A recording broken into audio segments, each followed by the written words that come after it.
gente, vamos dar início a mais um vídeo para o canal Mente Aberta, certo?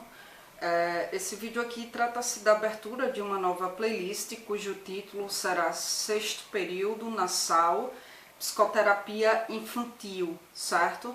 Que visa aí a ser uma playlist onde eu venho tratar dessa disciplina que eu venho dando na faculdade, né, nesse período. E aí é uma playlist que eu venho, onde nela eu venho explorar os textos abordados em sala de aula pela minha professora da referida disciplina, tá? Então, para dar início, a gente vai conversar um pouquinho sobre a infância, sobre o conceito de infância, sobre o processo histórico da infância, né, que foi o primeiro texto, o primeiro conteúdo a ser abordado em sala de aula. E o texto a ser usado pela minha professora foi um artigo cujo título Descortinando o conceito de infância na história, do passado à contemporaneidade. É um artigo do Sandro da Silva Cordeiro, da Universidade Federal do Rio Grande do Norte, e de Maria das Graças Pinto Coelho, dessa mesma universidade. Então, eles vêm falar nesse artigo dessa historicidade mesmo, desse contexto histórico, né, da infância. E aí, para se ter uma compreensão, por ser uma disciplina que se trata da psicoterapia infantil, para que a gente possa ter uma compreensão das configurações impostas à infância na atualidade, faz-se necessário, né, essa volta ao tempo, porque é nessa volta ao tempo que a gente vai obter respostas para o presente, certo? Então, seguindo aí o que vem a ser abordado no artigo, é importante que a gente venha recorrer à definição da palavra infância, tá? Que é oriunda do latim infantia, que significa incapacidade de falar. E aí, considerava-se, né, que a criança, antes dos 7 anos de idade, não teria condições de falar, não teria condições de expressar os seus pensamentos, não teria condições de expressar os seus sentimentos. Então, desde a sua gênese, ou seja, desde a sua origem, a palavra infância, ela carrega consigo esse estigma mesmo de incapacidade, como o artigo fala, né? A palavra infância, ela carrega consigo a incompletude, certo? Perante os demais experientes.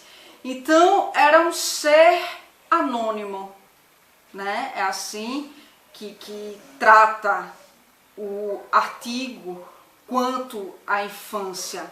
Era um ser anônimo, era um ser que não tinha um espaço determinado socialmente.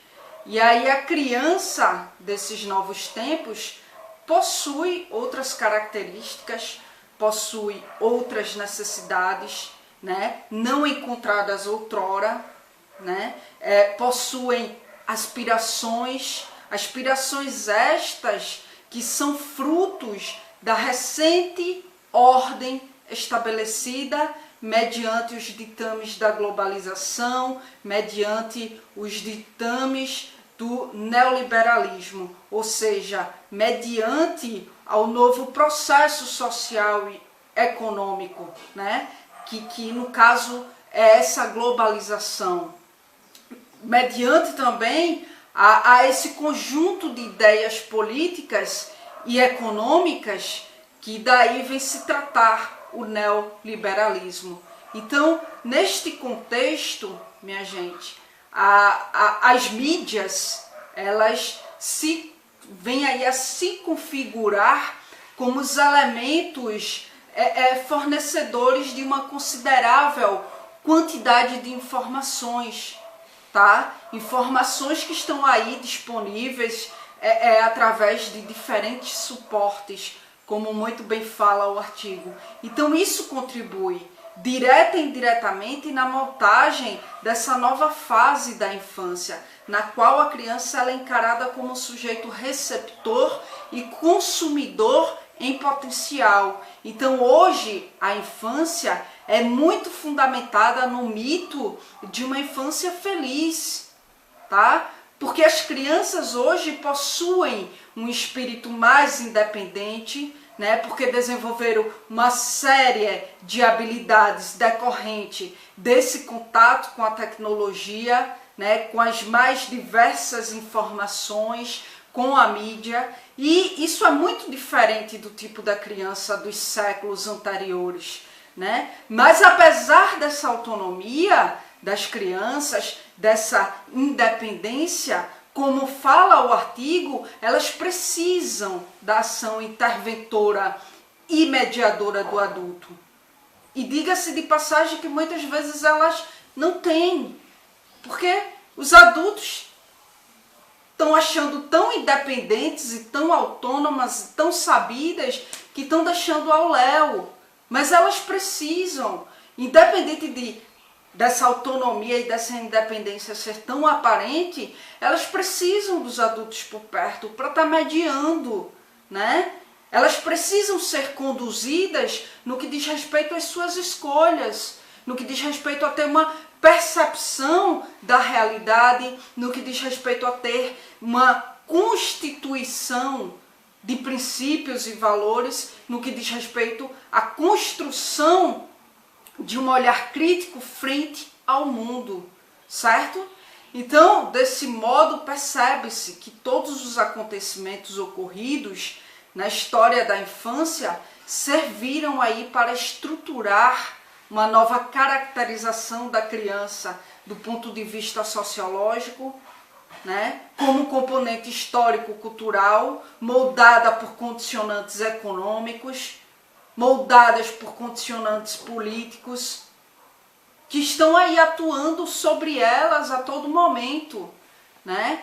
E aí eu lembro, minha gente, que em sala de aula, em períodos passados, a gente conversou sobre um desenho animado, né? A Peppa, que é bastante conhecido pelas crianças e muitas crianças assistem, e muitos pais não sabem do conteúdo desse desenho animado, né? Que é um conteúdo totalmente deturpado no que diz respeito ao comportamento da criança, certo? Onde a Peppa muitas vezes ela é muito agressiva, muitas vezes ela é desobediente, e a criança assiste aquilo ali desprovido de um espírito crítico e acaba reproduzindo esse comportamento.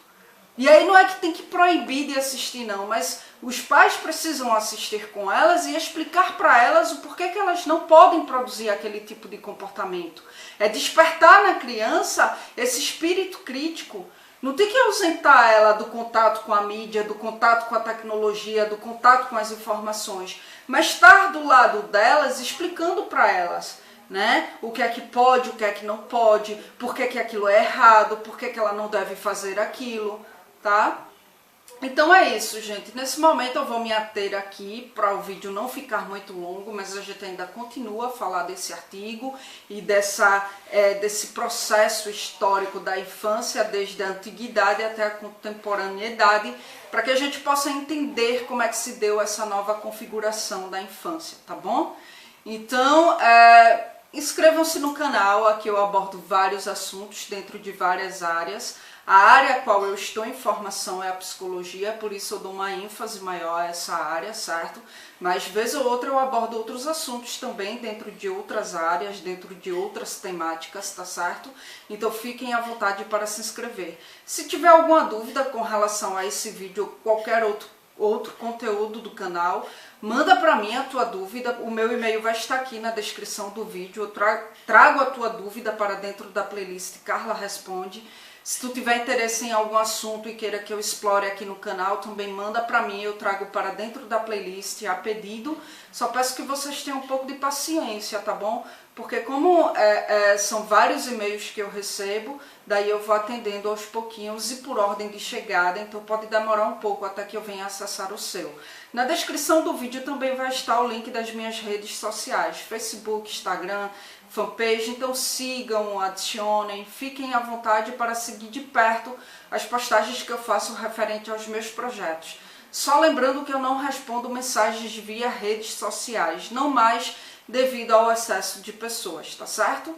E se gostou do vídeo, dá um like, se não gostou, dá um dislike, mas coloca aqui no comentário do vídeo o que foi que você não gostou, o que eu deixei a desejar, para que daí então eu possa ler a tua crítica, tá? E possa melhorar quanto à minha metodologia de construir conhecimento aqui com vocês. Então, obrigada pela atenção de vocês e até a próxima gravação.